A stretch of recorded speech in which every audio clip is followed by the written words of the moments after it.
एरंडोल येथे पालकमंत्री सुरेशभाऊ खाडे यांना रक्षाबंधनाची भेट म्हणून लाडक्या बहिणींनी केली रस्त्याच्या डांबरीकरणाची मागणी।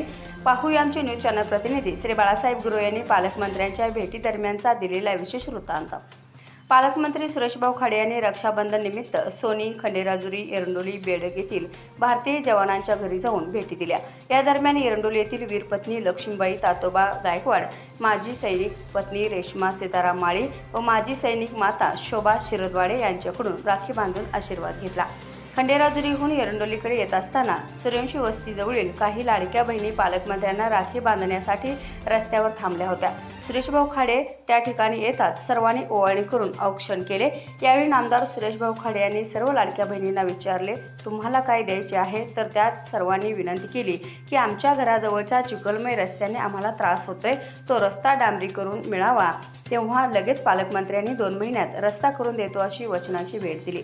यावेळी सर्व लाडक्या बहिणींच्या चेहऱ्यावरील आनंद गगनात मावेना झाला होता।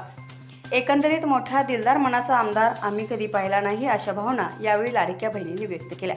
पाहूया पालकमंत्री बोलताना म्हणाले, रक्षाबंधन आणि नारळ पौर्णिमा हे आज भारतवर्ष साजरे होते।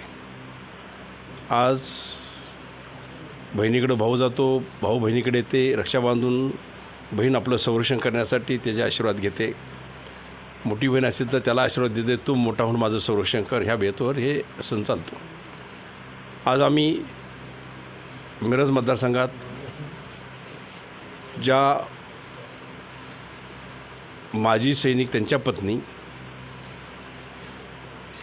ज्या शहीद माता, शहीद पत्नी अशाच लोकांच्याकडं आम्ही आज दौरा केला आणि त्यांच्याकडे जाऊन आम्ही त्यांचा रक्षा बांधून घेऊन आम्ही त्यांना एक भाऊ तुमच्याबरोबर आहे, उभा राहिला, हे अविश्वास पैदा करून दिला। आम्ही सकाळी आम्ही सोनीला गेलो, आता आम्ही खंडेराला गेलो, आता आम्ही एरंडोलीला आलेलो आहे, एरंडोलीत आम्ही बेडगला जाणार आहोत।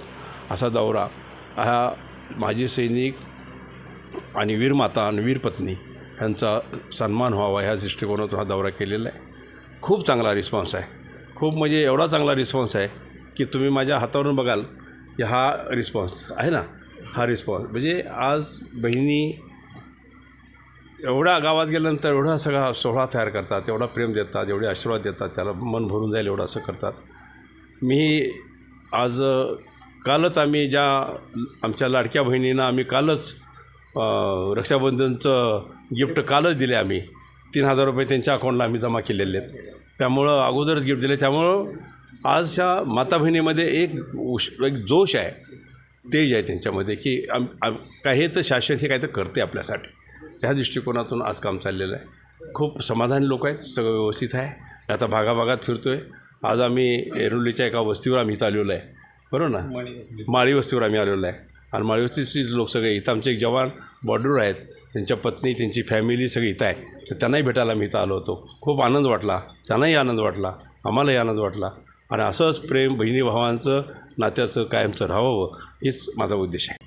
आणि ह्या दृष्टिकोनातून बघितलं, आता मी ती सूर्यवंशी वस्ती, कुठली वस्ती ती सूर्यवंशी वस्ती, तिथं मी थांबलो होतो। मी रोडलाच सगळ्या माझ्या माता बहिणी 50-60 माझ्या माता बहिणी सगळे तिथं मी उभा राहिल्या, सगळ्या भाऊ येणार आहेत रस्त्यानं, म्हणजे हे अट्रॅक्शन आहे। आणि त्यानंतर भाऊ म्हणले, आम्ही काल आम्हाला तुम्ही गिफ्ट दिलेलंच आहे रक्षाबंधनचं, पण तुम्ही आमचा रस्ता 10 लाखाचा आमचा मुरमीकरण खडी करून देत आहे। मी त्यांना शब्द दिला, विश्वास ठेवा, आशीर्वाद द्या, असंच प्रेम ठेवा, पुढल्या वेळेला हा रस्ता तुमचा डांबरीकरण करून देतो, ही माझी आज तुम्ही ओवाळणीची गिफ्ट तुम्हाला, असं म्हणून आम्ही तिला सगळ्या खुश झाल्या तिथं। त्यामुळं एवढं काम आपण करतो आहे आणि थोड्या गोष्टीसाठी आता राहिलेल्या गोष्टी एवढ्या थोड्या पेन आहेत, त्या गोष्टीचं आपण केल्या कंप्लीट, तर मला वाटत नाही की मतदारसंघात कुठं कामं बाकी राहिलेली असतात। आज मेन रस्ता झालेला आहे, त्यांना जोडून रस्ता द्यायचा आहे, संपलं। ह्या गोष्टी आपल्याला करायच्या आहेत। अचितानंतर जवानांची इथं काय कामं 2 कामं होते, त्यांना मंगळवारी बुधवारी पुन्हा शुक्रवारी पण त्यांना बोलवलं आम्ही, त्यांची कामं आम्ही निपटारा करू आम्ही त्या पद्धतीनं, कारण जवान हा बॉर्डर करत असताना म्हणून आपण सुरक्षित आहोत आणि त्यांचं इथं संरक्षण करणं माझं काम आहे, इथं त्यांच्या फॅमिलीचं संरक्षण करणं माझं काम आहे आणि ते मी करणार। धन्यवाद। याबरोबरच हे बातमीपत्र संपले। पुन्हा भेटूयात पुढील बातमीपत्रात, तोपर्यंत नमस्कार।